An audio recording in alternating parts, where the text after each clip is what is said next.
Test, test. Test, test. Can you hear me okay? All right. All right.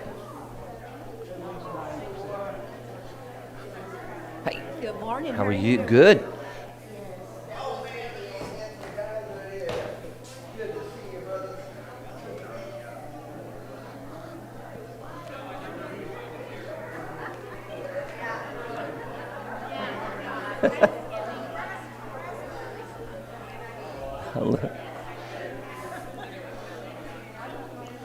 Good morning.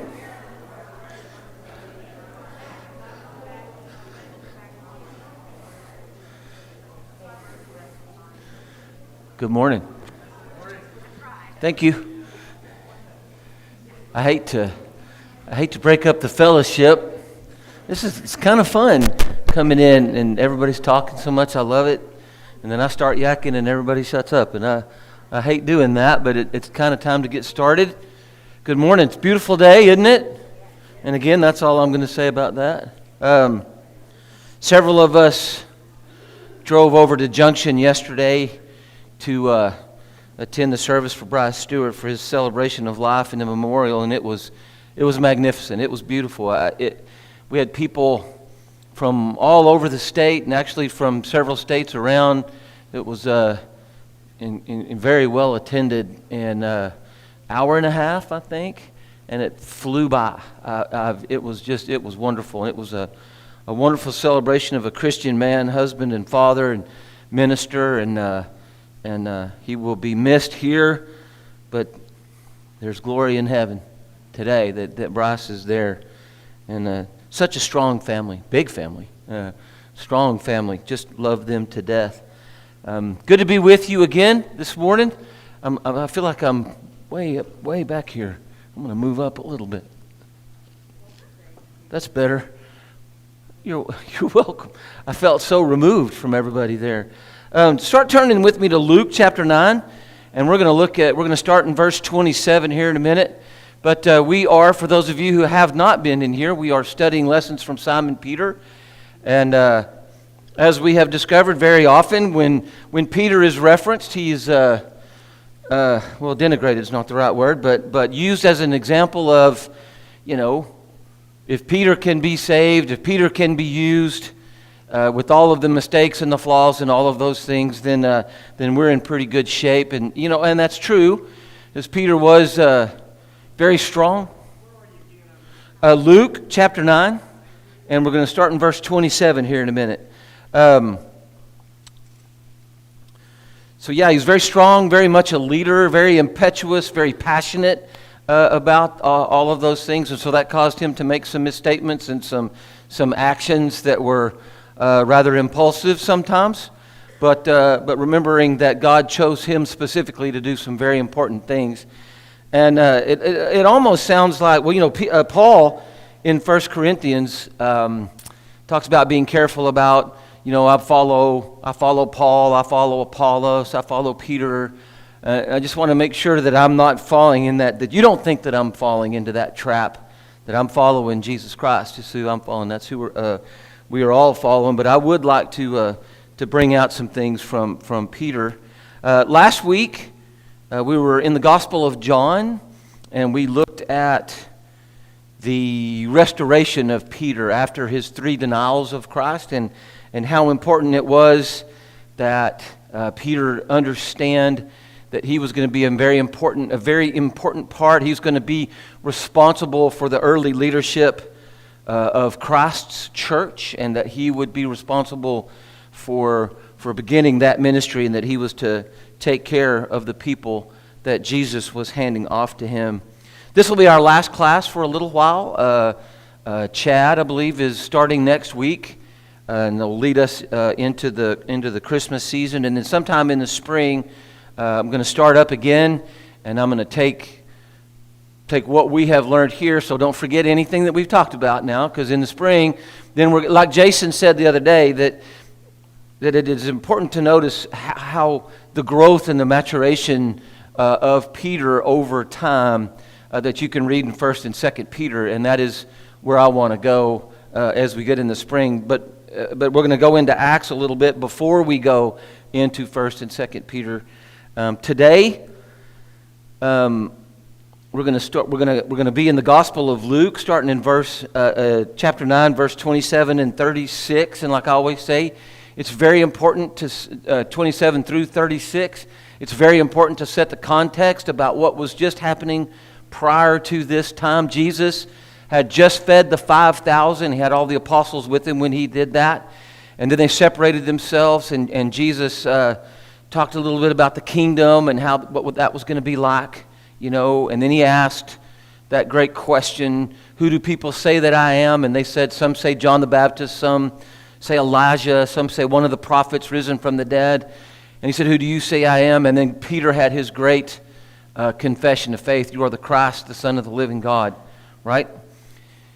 And then just after that, and it's very important to understand that just after that is when Jesus, for the first time, and then he said it many times after that, and they didn't quite understand it at the beginning, but important in the context for what we're going to talk about today is he said that the Son of Man, that Jesus, that he himself would be turned over to the chief priests, the elders, the scribes, and he would be mocked, and he would be beaten, and he would be killed, and on the third day he would rise again. And then remember that in the Matthew passage, in the Matthew account of this time, and in the Mark account of this time, that Peter said, far be it, Jesus, we're ready to die for you.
That he took Peter, John, and James and went up on the mountain to pray.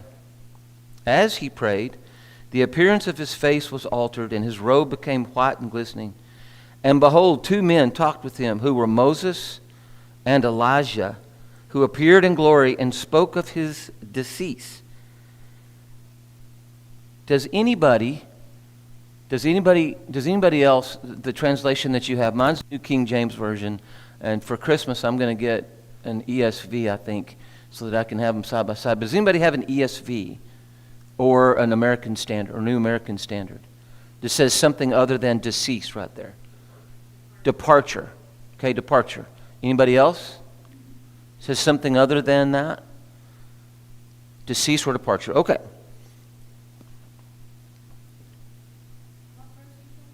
Um...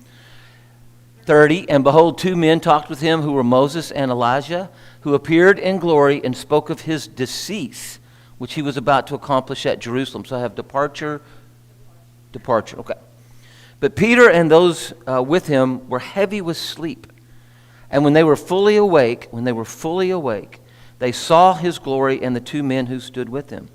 Then it happened, as they were parting from him, that Peter said to Jesus, Master, it is good for us to be here, and let us make 3 tabernacles, one for you, one for Moses, and one for Elijah, not knowing what he said.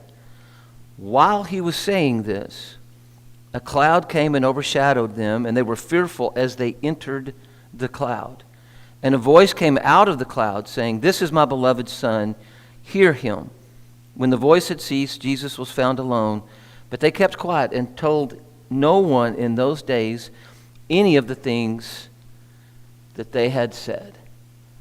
There is a tremendous amount in that passage. It just seems like, have you ever read that and you think, well, that's kind of cool. That's just kind of neat, right? That Peter and James and John got to see Elijah and Moses and Jesus all standing together and then just moved on. When you dig into this a little bit, there's actually so much in there. For example, have you ever wondered why Jesus took James and John and Peter with him? This is like the first time maybe, right? Up onto this mountain.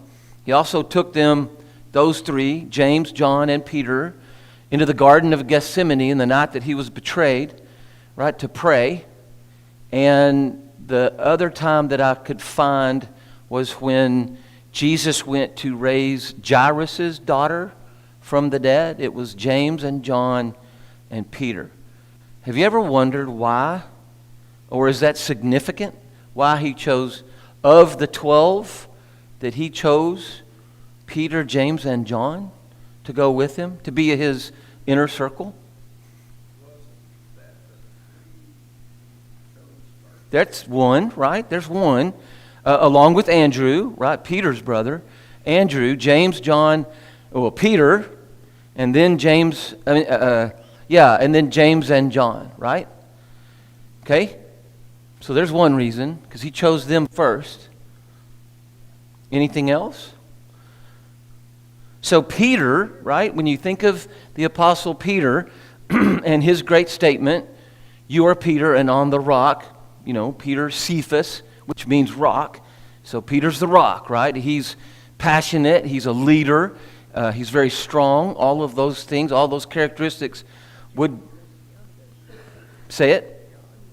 John was the youngest, right? But what were they known as, James and John? The sons of thunder, right? Sons of Zebedee, the sons of thunder. So they were very passionate. They were very strong, and they were leaders, right? And so they were the leaders in the early church. Yeah, but he was very passionate and strong too, right?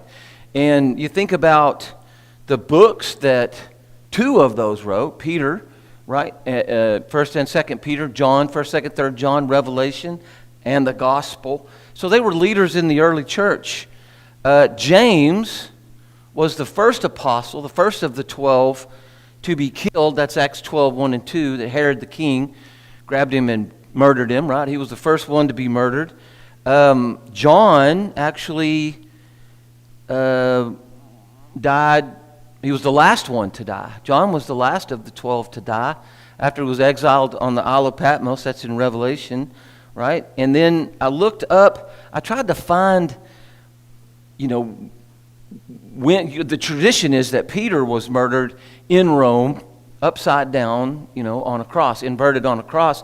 I was trying to find when, but there's so many different. It can be anywhere from AD 47, so just 12, 13 years after Jesus, which that one doesn't make sense to me, but AD 64 to 67 is the most, right? And there's no proof that he was upside down on a cross. Let's look at any comments on that so far.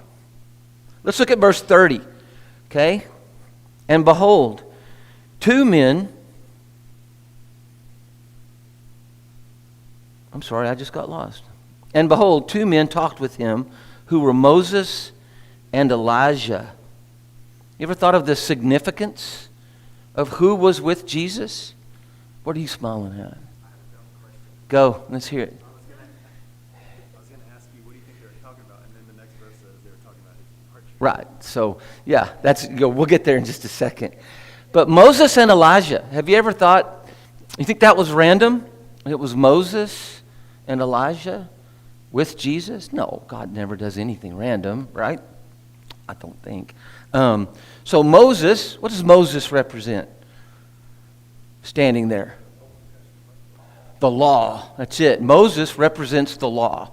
The law that God gave to his chosen people, right?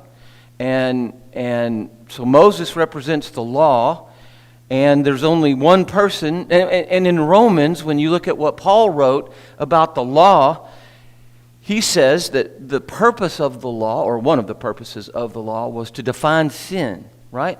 And you go into Romans 6 and following, he starts talking about the law defining sin, and that great passage that I love to read, and I must have read it 50 times.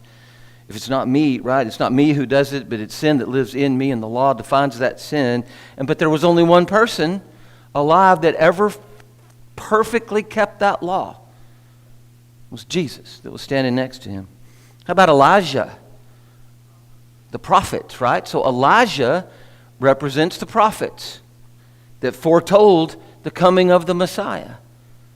And Jesus is standing there as the fulfillment of all of those messianic prophecies, right? So standing right here is all of the law and all of the prophets, all of God's plan of salvation, right there, all in one place. Make sense? Everybody agree with that? Any comments on that? All right. We're rolling along pretty quick. Y'all are very quiet today. Okay, let's look at that word decease or departure. Philip, is that what you said? Departure. Let's look at that word for a second. Okay? Obviously, they're talking about the death of Jesus, the death, burial, and resurrection of Jesus here. Right? But that word in Greek is exodos or exodus, right? And exodus means exactly what you think it means. It means an exit, right? Exodus means an exit, or going on a, or departing, right? It's an exodus or a departure. And it's an interesting thing that translating, and again, I don't speak Greek. It's very important that you understand that I use a Strong's Concordance and do some research with that kind of stuff.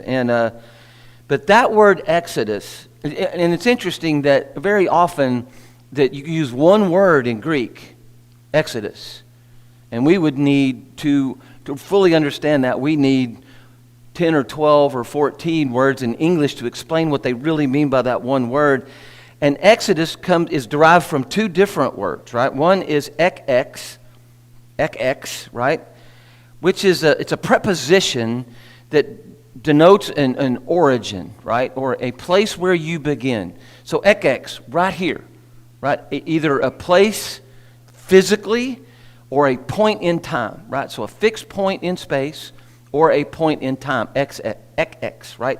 So that you have a definite place where you are beginning this journey or the exit that you're doing. And then the second word that makes up exodus is hodos, which means a road, or it could mean progress, right? As you progress along that road, or as you make progress. So you're exiting from this one point, this fixed place, either physically or in time. You're getting on a road, you're beginning a journey, right? And it has a definite end point, right? So that's what that means. When you read in the New King James Version or the King James Version where it says decease, that's that word exodus, right? And departure or whatever other word is used in that stead, that's what that means. It means you are beginning a journey from here to there, right? So obviously the book of Exodus, or when God got the nation of Israel out of Egypt and they were going to the promised land, and they had that 40-year journey or that 40-year progress to be able to take up their place in the promised land. Peter uses in 2 Peter 1:15, when he's talking about his imminent death, he uses the exact same word. My impending decease in the New King James Version, or departure, right? In others, it's the same word. It's exodus. So he's talking about that transition from the physical life, or this place, to the next. That's what they're talking about when they use that word decease or exodus, right? So it's a progress. So again, we talked about Romans a minute ago. And we talked about, and specifically chapter 6, when it talks about being buried with Christ in baptism, right? So if you consider for a minute the Christian journey, what we do as Christians, when we confess Jesus as the Son of God, right? That's what he's talking about. Those that, just prior to getting into this, when he says that if people confess my name, I will confess theirs. If people are ashamed of me, I'll be ashamed of them. That sort of thing, right? So when we confess that Jesus Christ is the Son of God, and we repent of our sins, and we are baptized, we die at that moment.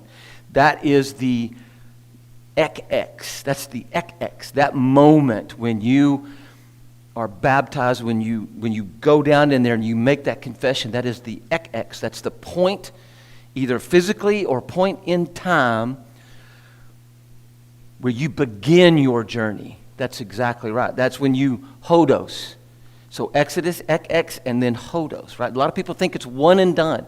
I'm baptized, I'm good. No, it is a progression. And when I think of, so when I was 40, and I looked back at the decisions and the actions from when I was 25 or 30, I think, what an idiot, right? And then when I turned 50 and I looked back at 40, and I thought, man, I knew nothing.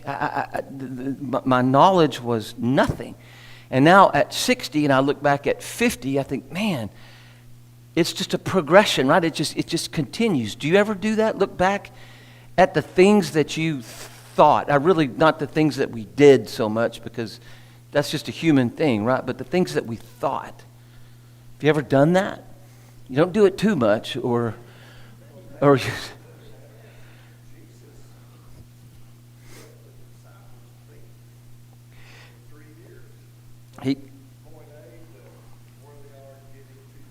yeah.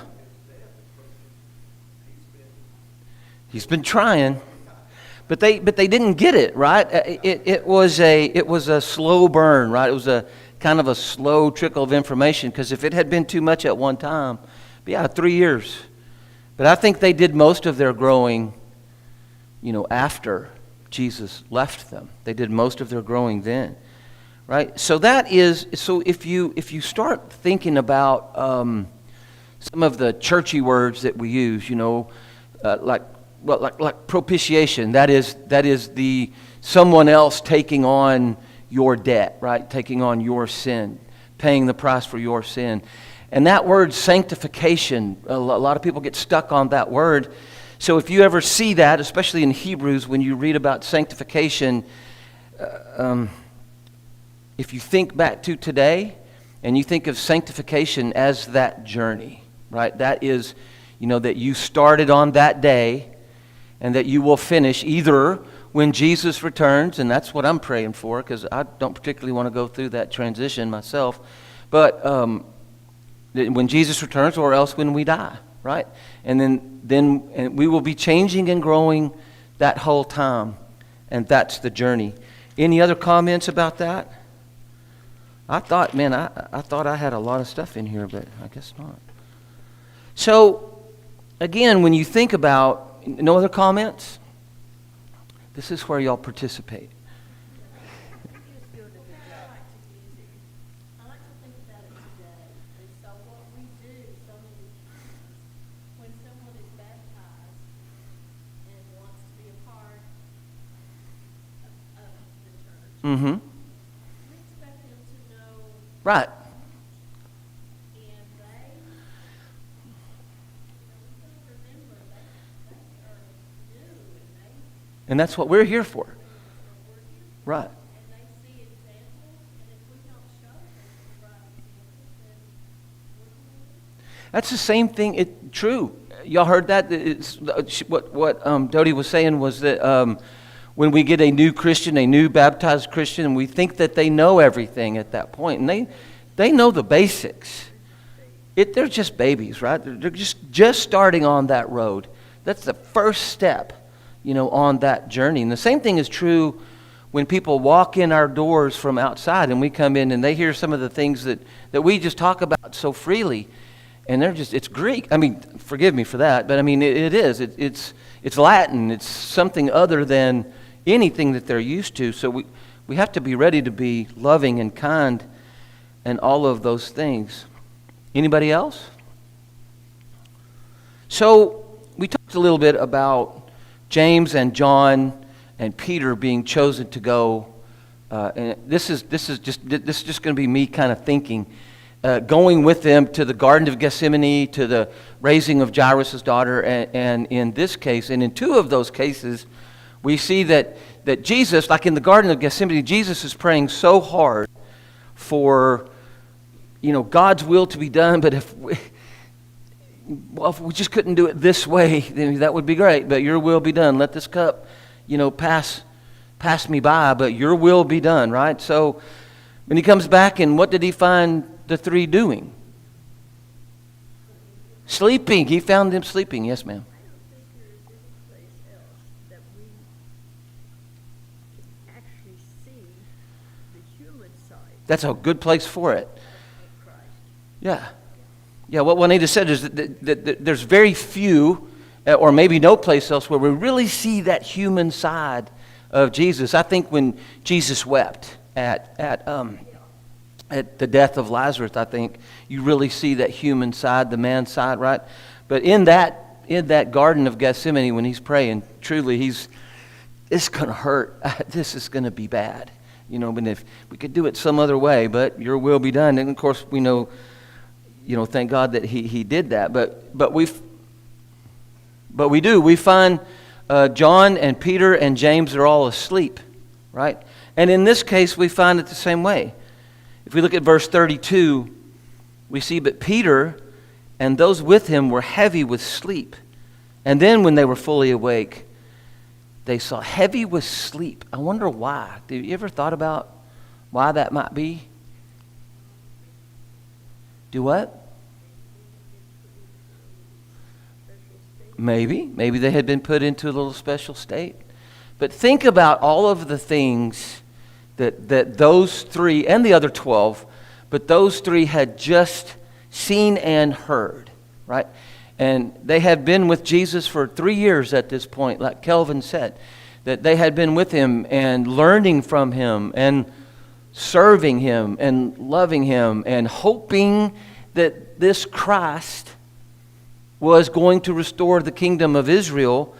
And now they were just told by Jesus, and then many times, since before they got the Garden of Gethsemane, right, that this person that they loved and that they hoped was going to restore Israel to its former glory was going to die. Have you ever been depressed?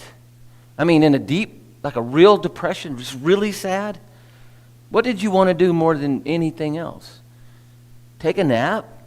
I would take a nap every day if Tina would. I'm kidding. But I mean, depression and sadness and that sort of thing can make you really sleepy. And I really think that has a lot to do with it. In this case, they had just been told that. And then also in the Garden of Gethsemane, they know that he's fixing to be betrayed, right? And so I think that has a lot to do with it. Made them heavy with sleep. That's just, it's a supposition on my part. What do y'all think? Why not? Sounds good. How you doing, Keith? Yeah. Any comments on that? Okay. Let's look at verse 33.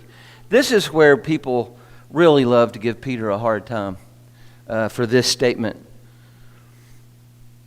Let's go back up just a little bit. But Peter and those with him were heavy with sleep, and when they were fully awake, they saw his glory and the two men who stood with him. So they saw Jesus in that deified state, right? In all of his glory, just shining. His clothes were white, his face was radiant, his hair was aglow, all of that. And so were Moses and Elijah. So think about coming out of a sleep. You've been asleep and then you wake up And there's Moses, Elijah, and Jesus in Jesus in his deified form. What would you, could you even think at that moment? I mean, think about how many times that we read in the Old Testament and the New, when somebody is visited, and I'm going to say when somebody is just visited by just an angel, what do, Mike? Yeah, they freak out. They're scared to death, and they fall on their face, right? And I love it when people go, boy, the first thing I'm going to ask Jesus is, no, you're not. First thing that's going to happen is Jesus, hopefully, is going to say, get up, because I'm going to hit my face. I'm sliding into second base. Thank God I made it. But I don't. What else would you say, right? But then look. Then it happened as they were parting from him that Peter said to Jesus, Master, it is good for us to be here. Yes, it is. And that was an editorial on my part. It doesn't say that. It said to Jesus, Master, it is good for us to be here. And let us make 3 tabernacles, one for you, one for Moses, and one for Elijah, not knowing what he said. Now, obviously, Luke says, not knowing what he said, right? So, yeah, he just woke up, and he just saw these 3 magnificent beings standing there in front of him. So, no, he didn't know what he was saying. He was very human, very much a man, right? What should we do? Should we make you some places where we can stay? I mean, what do y'all think of that? I mean, how would you react? What do you think? Yes, absolutely. Absolutely, I agree. Sometimes we say the dumbest, the stupidest things. We truly do. What did the Israelites do every time there was something great happening with God across the river? Oh, they built a little pile of rocks or an altar to remember it, right? Yeah. So that's not that strange of reaction, if you ask me. But I was reading this, and something kind of jumped out at me when I was reading this. That's in verse 33. Then it happened, as they were parting from him, as Moses and Elijah were parting from Jesus, that Peter said, hey, it's good for us to be here. Let's make tabernacles for you 3, right? I think Peter was trying to get them to stay a little bit longer. Is that what you were thinking? Yeah. When you read it that way, when you say, as they, Moses and Elijah, were parting from Jesus, Peter says, hey, what if we make you some shelters over here? Maybe you can hang out a little bit longer and we can be in your presence. I think that's what... So if you think about it that way, it's not as crazy or stupid. And I agree with you, but I mean, sometimes we do sometimes say the stupidest things. But if you think about it that way, it's not quite that stupid. Hey, wait a minute, whoa. I'm going to make you some tents over here. Maybe we can all stay and hang out a little bit longer. Not knowing what he said. I know, that's, yeah. But not knowing.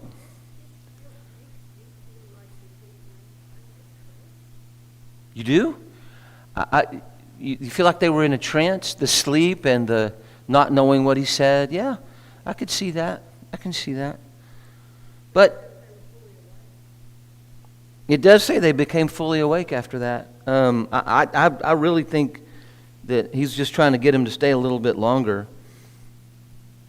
But if they did stay a little bit longer, Moses and Elijah, would we be able to get Jesus on to what he needed to go and do, not knowing what he said? All right, let's look at verse 34. Now, sometimes you wonder if you really want to be a part of an inner circle.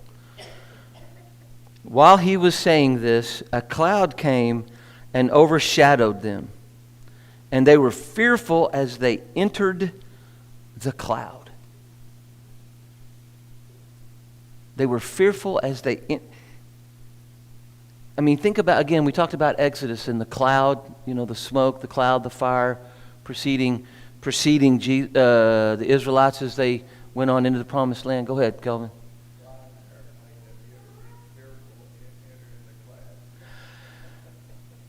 the class? I'm just looking at the clock real quick. So, when I was in the Navy, I did it one time. Most clouds, thunderstorms, not happening, right? But most clouds, the Fluffy, the High Cirrus, whatever, no big deal. Might be a little bit bumpy. But when I was in the Navy, I was flying a A7, which is a single seat airplane, and I had gone out to do some stuff over the water, and I was having to come back in. Thunderstorms had built up, how they do in Florida, and we didn't have a weather radar, so I just, got the seat belts real tight, and I was by myself, and I went through that thunderstorm. Never, ever, ever, ever, ever, ever, ever again. I was completely out of control. And spit out the other side. But yes, I don't go into those things. So, I would, because God is in that, Now you're in this cloud, and a voice came out of the cloud saying, "This is my beloved Son. Hear him." Hear him, right? So remember when Jesus was baptized by John the Baptist, and he came up out of the water, and the Spirit came on him like a dove, and he said, "This is my beloved Son, in whom I am well pleased." In this case, he says, "This is my beloved Son. Hear him." Yes, ma'am.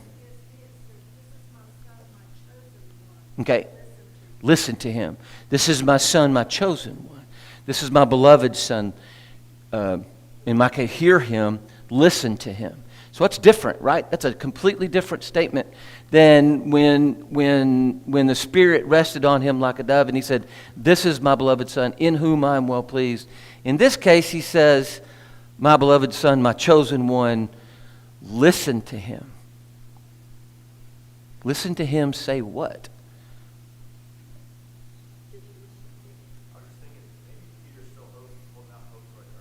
Oh, he is. Absolutely is. Yeah. That's another thought, right? If these two, Moses and Elijah, stick around, maybe we can get that earthly kingdom. Hey. Well, and listen to this too. So poor old Peter, I kind of skipped ahead a little bit, right? And he says, go back up just a little bit. And to your point, Clay, let us make tabernacles, one for you, one for Moses, and one for Elijah, not knowing what he said. While he was saying this, the cloud came over, and while he was saying, Peter got interrupted by God. Peter got interrupted by God. Let us make tabernacles, one for each. The cloud comes in, stops him right. And I hope that God doesn't do that, because that would throw you for a loop. But you're exactly right, Clay. That's exactly right. But hear him say what? Hear Jesus say what? Listen to him say what? I think he just left it open. Just hear him, whatever he says. But think about it. Oh, yes, perhaps, right? But think about it in the context of everything when we set this up, before we read this passage, right? His death, his burial, his resurrection. This is not going to be an earthly kingdom. This is not going to be a physical kingdom. This is my plan for you people as individuals first, and then this is my plan for the kingdom starting here on earth, right here, right? Listen to him. Listen to what he says, because he is going to die. He is going to be murdered. He is going to be buried. He's going to be raised again, and that is going to be for the forgiveness of your sins. So his death, burial, his resurrection. But then, just like you said, I got you. Just one second. I want to finish this thought, and then I'll come to you. But just like Juanita said, it's just listen to what he has to say. So the greatest commandments, right? Love the Lord your God with all your heart, all your soul, all your mind, all your strength, and love your neighbor as yourself. All of those things. Hold fast to the truth. That's what he's saying. That's what he's saying. Listen to him say all of those things. Yes, ma'am. I think there's a difference between hearing and listening. There's a big difference between hearing and listening. Is we pay attention to Yep. Yep, I agree. Thank you for that. Okay, so yes, Peter made some misstatements and acted impulsively, right? But he was chosen by God to do some very important things, and he did grow and he did mature. So sometime in the spring, when I get an opportunity to come up and facilitate and speak with you all again, we're going to explore that. Like I said, we're going to start in Acts and talk about one thing in Acts, and then we're going to go into 1st and 2nd Peter in the spring. Any other comments before we finish the morning? Thank you all.